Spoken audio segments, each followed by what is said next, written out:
Order! Order! You are an incorrigible delinquent at times.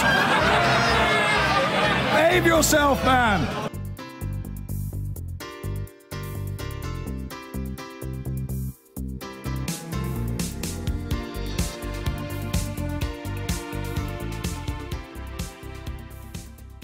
Now a row is threatening to overshadow the new university's watchdog, with Boris Johnson forced to defend one of its board members. The outcry is over the writer Toby Young's role and comes after historical comments that he wrote online resurfaced, including derogatory remarks about women and gay people. So is he, as Mr Johnson has said, the ideal man for the job? Well, I'm joined now by education editor at Spiked, Dr. Joanna Williams, and also Owen Jones, author of The Establishment and How They Get Away With It. Joanna Williams, to you first of all. Lots of quotes that I could put to you that Toby Jones has said. Lots of them I actually can't say on air. What's happened to Claudia Winkleman's breasts? Put on some weight, girly. Is he really the right man for the job, somebody who sends these kind of messages out? Yes, I think he is, and I think he is for a number of reasons. The first is that he is a member of a board of 15. He's not leading this board. He's not going to be running UK universities.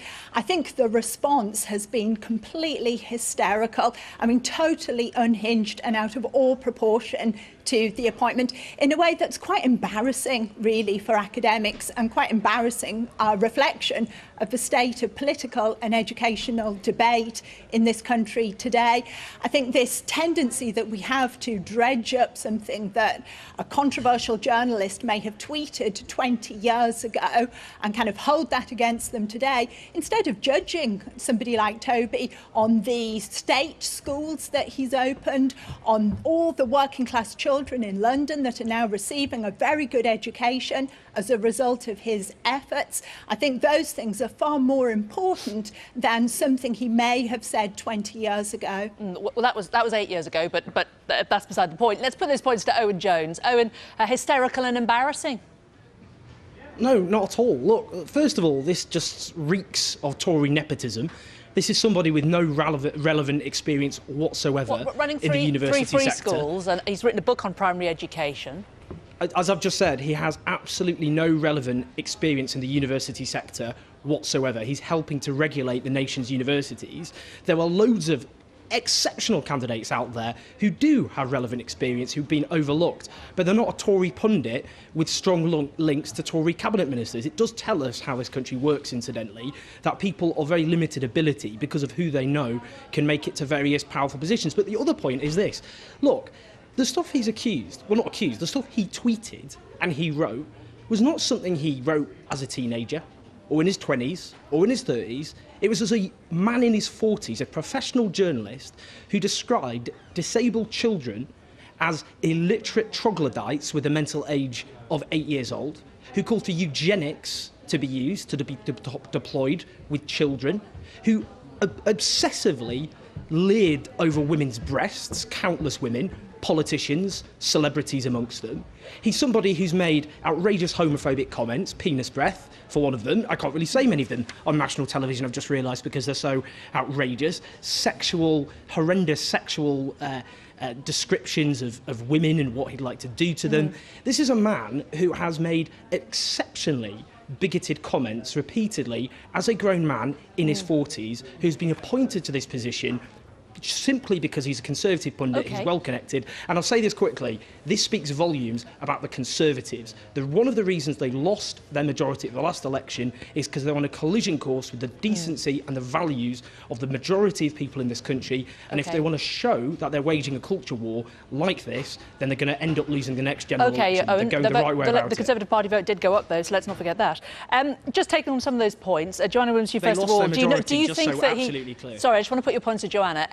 Do you think that Owen's point that he has got a background in free schools, he has written books on education, that doesn't make him qualified to be on a board that's looking at university-level education? It's very different from the experience he has, isn't it?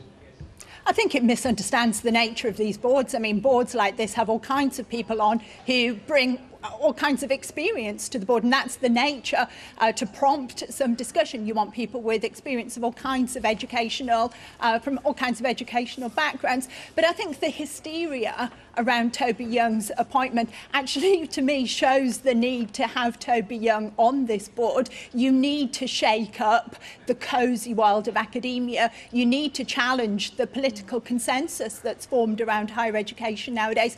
And the reason why I describe this hysteria as embarrassing is because all this focus on Toby Young actually ignores some of the real problems that are there in higher education nowadays. There's now a petition to get Toby Young sacked from this post. But what are we supposed to believe from that will occur from this petition? That if we get somebody nicer, somebody more politically acceptable to academics, somebody who the left approves of, then all will be well with the Office for Students. Actually, the problems in higher education go far deeper than who is sitting on the board of the Office of Students. If academics have got any integrity or any self-respect, they should be campaigning against the Office for Students, not against the one person of Toby Young. The Office for Students is intended to promote the marketisation of higher education, to give greater preeminence to student satisfaction, and all of those things erode the autonomy of universities. Toby Young is a complete irrelevance and a side issue to this, and academics have allowed themselves to be distracted. Let's give Owen a chance to come back on that. Owen? Well, I wish Toby Young was an irrelevance, but sadly that's not the case. This isn't hysteria. This is simply people objecting to a man with no relevant experience whatsoever who has made a series of sexist and homophobic comments. The point that Dr. Williams made is that actually you need people with different levels of experience on these kind of boards. And actually somebody with primary school experience might be quite a useful person to look at. Why some children in primary schools then don't make it to university, for example. He does have some experience. I think you can find somebody with relevant experience who has not been appointed because he's a Conservative pundit who happens to be on first-name terms with members of the Conservative cabinet, who has a history of making sexist and homophobic comments, as well as, I'd say, very disturbing comments about eugenics and about disabled children who... No, come on. I was going to say to you, Owen, who he described as troglodytes, as illiterate troglodytes with the mental age of 8. That is not somebody who is suitable. And as I've said, look, Boris Johnson, the Foreign Secretary today, said it's caustic humour to describe to use homophobic and sexist and demeaning comments about women and gay people. He himself has described as Toby Young himself as sophomoric and politically incorrect, and has deleted some 8,500 tweets. But I just want to ask one thing to Owen. You may not agree, and I may not agree with lots of the things that he said, but should having politically incorrect views preclude somebody from having a role in public office? He's not an MP. He's not a religious leader. If somebody may have experience in a pertinent sector, should the fact that they may be racist or may be sexist, and I'm not saying that Toby Jones is either of those things, but his tweets stand up for themselves, don't they? But why should that preclude him doing the job? Because it seems to me that your annoyance appears to be more that he is, as you describe, a Conservative pundit. Sorry, you're describing people using terms like penis breath as a homophobic insult, and people who said about anally penetrating women, about describing a gay celebrity who spoke to a straight man that he wanted, and I quote, bum him. And you're saying that these are just political views to disagree with. No, They're not political views. And I'm not defending anything at all he said. What I'm saying is, because somebody has expressed some opinions which other people, find reprehensible, does this preclude him from public office? Sorry, can I just answer your question?